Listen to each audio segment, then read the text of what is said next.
They are facing the number one rushing offense in the NFL. The Redskins' defensive line has flashed at times with Jonathan Allen and Deron Payne and Matt Ioannidis. Entering last week's game, they weren't that good in terms of yards per carry. They were ranked 23rd. I haven't checked teamrankings.com this week to see how they're doing per play. I will tell you. But per play, they hadn't been doing that good. But overall, nobody's gone off against them running the football. Haven't been doing that well. Correct. Washington currently in rush defense, in total yards allowed, ranked 4th. Right, that's total yards. That's total yards, okay. In yards per game, you want the yards per game? No, I want the yards per play. Yards per run. Okay, I'm going to give that to you as well, Richie. They rank 13th.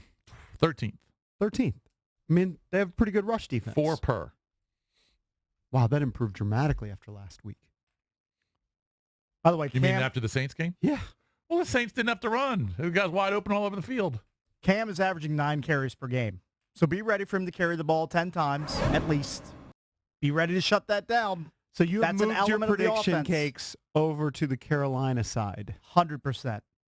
EB's on the Carolina side. I'm picking Carolina. I mean, obviously, they have to play better. It's impossible to play that bad 2 weeks in a row. I don't think they're that bad.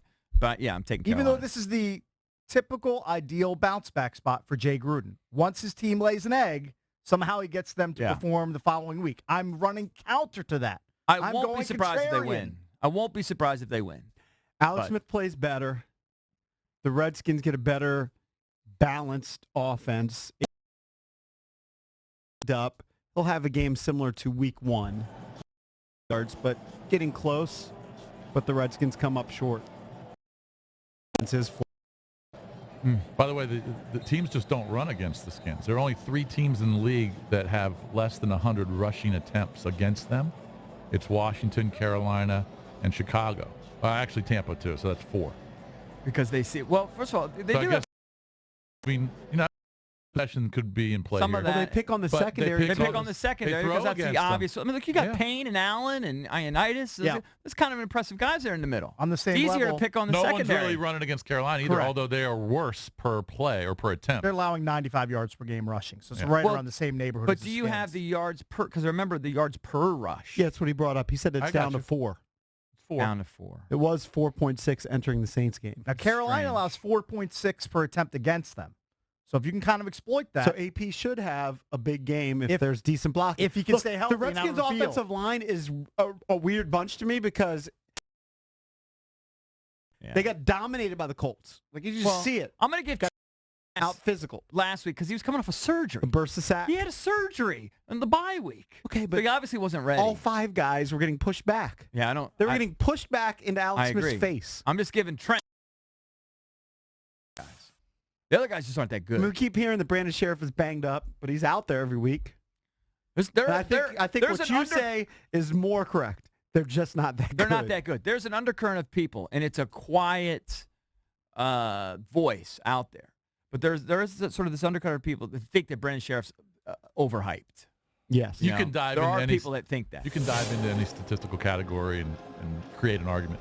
I'm just throwing this out there. Washington ranks 25th in the league in opposing quarterback completion percentage. They're allowing about 68% completion percentage defensively. The worst in the league is Tampa. They allow 77. Matt Ryan's going to have quite the day this weekend. We're benefiting from by 8 drops in the Green Bay game. True.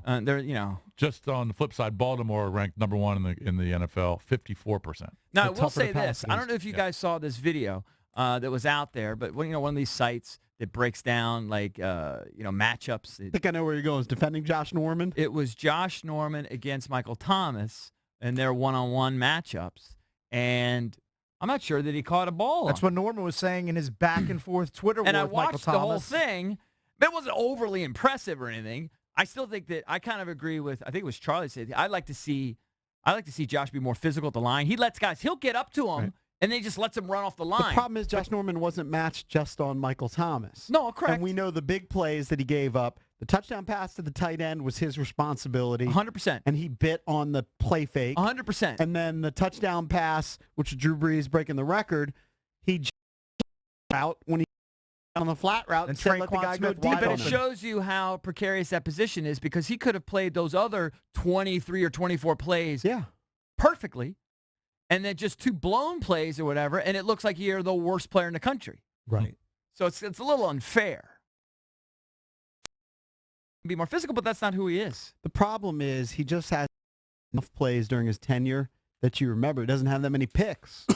Right. Well, the number that's really troubling is the number where the quarterbacks have like a 156 passer like a rating perfect against him. passer rating against Yeah. him. That's bizarre. No, That too is- short. I believe the perfect passer rating It's is 158.2 or 158.3, something.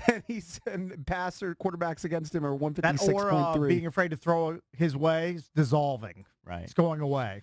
I saw though a similar number today because everything is available online for Marcus Peters, who was supposed to be a big acquisition. He's getting victimized by the Rams. Yep. And I don't have the numbers in front of me right now, but it was something like 15 passes thrown towards Marcus Peters, 14 completions. Right.